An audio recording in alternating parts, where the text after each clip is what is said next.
Alright guys, so we're always talking about how to get the most value from a fur bearer. We've got a beaver here, and I just wanted to give you an example of all the different ways that you can get value out of a beaver you harvest, because unfortunately this beautiful thick prime beaver pelt is only worth, it's going to be worth about $10 or $12 in the current fur market, which is a real shame. This is just a beautiful high quality fur. It's an animal that had to be harvested. It was causing damage, flooding problems. So we're trying to maximize the value even in a low fur market. So we're going to skin this out and get the pelt. So that's the first thing is we get the beaver pelt, right?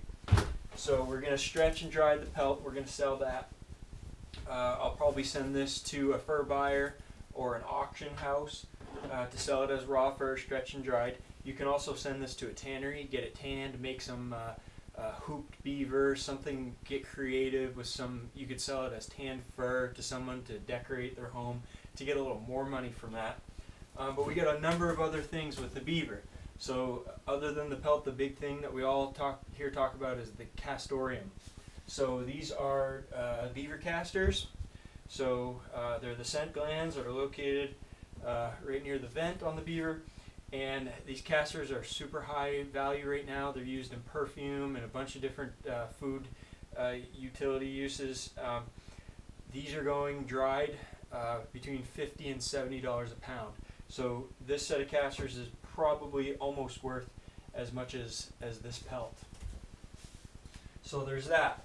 Then right next to the casters, we have, just below the casters, we have the oil sacks. Now the oil sacks can be used they're very, very good for beaver lure or any trapping lure in general. So you can squeeze the oil out of these sacks and you can put it in a bottle and use it for beaver lure. You can use the sacks in your own lure making projects or ideas for a number of different species, or you can just sell them to a lure maker. Best bet, freeze them, take them, clean the skin off them and everything, and either freeze them or put them in glycerin or glycol to preserve them. Freezing's probably the best. So you got the oil sacks. What else we got? We get the skull. So the skulls are used for both educational purposes and sometimes for as wall hangers. Not really wall hangers, but like decor. You see actually skulls are being sold for pretty good money on places like eBay. People are using them to decorate their home. It's kind of like a novelty thing. It's really strange, but you see a lot of them sold. So the skulls, you can individually bag them up, freeze the skull. You can sell them frozen. There are certain people who will buy them. You're only going to get a couple bucks a skull, maybe a little less, maybe a little more, but it's definitely better than throwing it away. If you can get a bunch of them, you can ship them out to somebody frozen.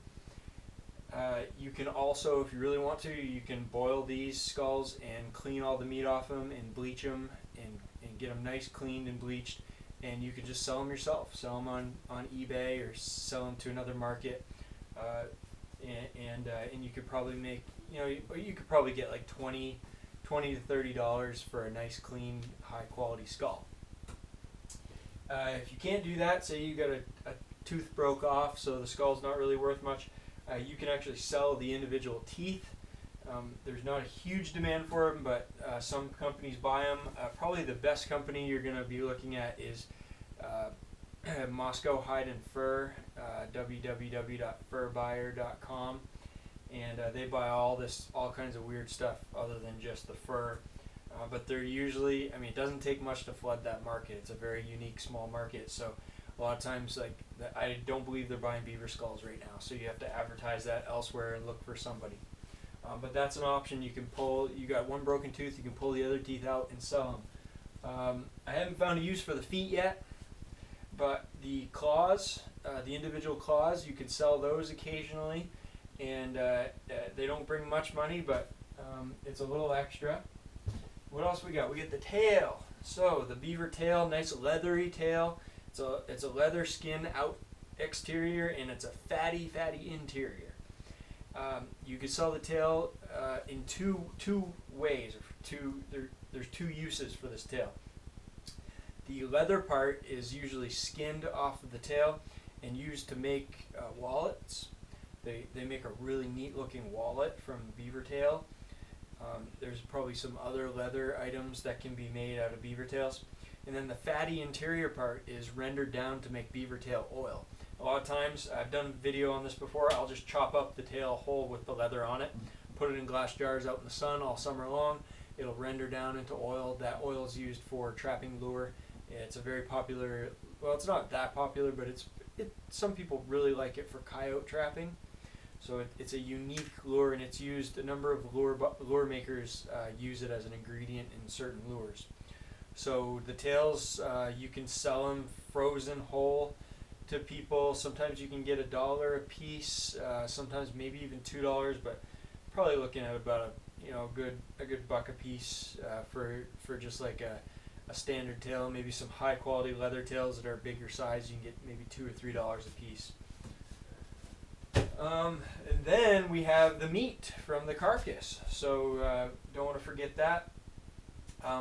The beaver meat, if you catch this thing fresh and it's been nice and cooled down, it's caught during the cold months and it hasn't been sitting around very long, you can take and cut up the meat, cut it off the bone. You get the back straps. I got one here, I'll show you.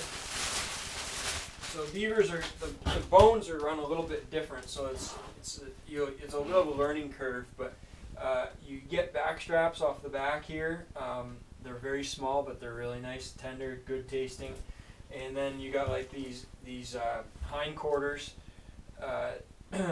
the legs and thighs. There's a lot of meat here, but the bone runs kind of weird, so it's hard to cut that meat off the bone. But you can do it and makes really good eating meat as long as you get it fresh and cooled down quickly.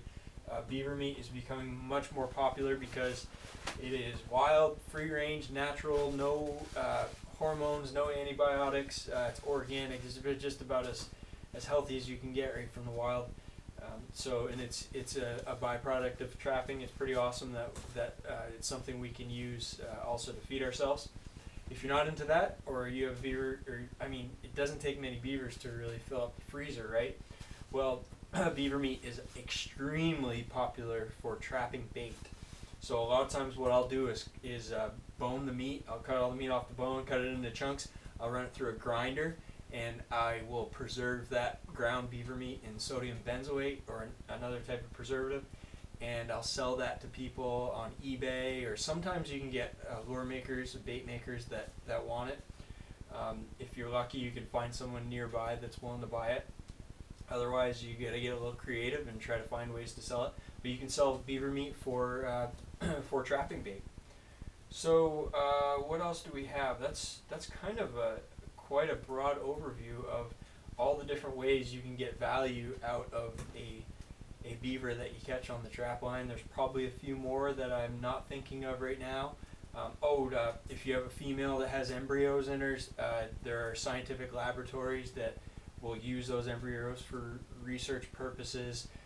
If you had to harvest the animal's dead, you might as well take those and put them towards a positive use towards science and education. So that's another possibility. You could probably think of a number of other things you could find off a beaver or any other fur bearer that you're trapping to get more value out of them. So always get creative, think outside the box. Some people would skin this out and sell it as a $10 beaver pelt, but we can add these things up and we could probably at least double or triple the amount of money we get off this pelt. It takes extra work, takes creativity, marketing, but nothing's easy in this world, right? So anyway, thanks, hope that helps, and happy trapping.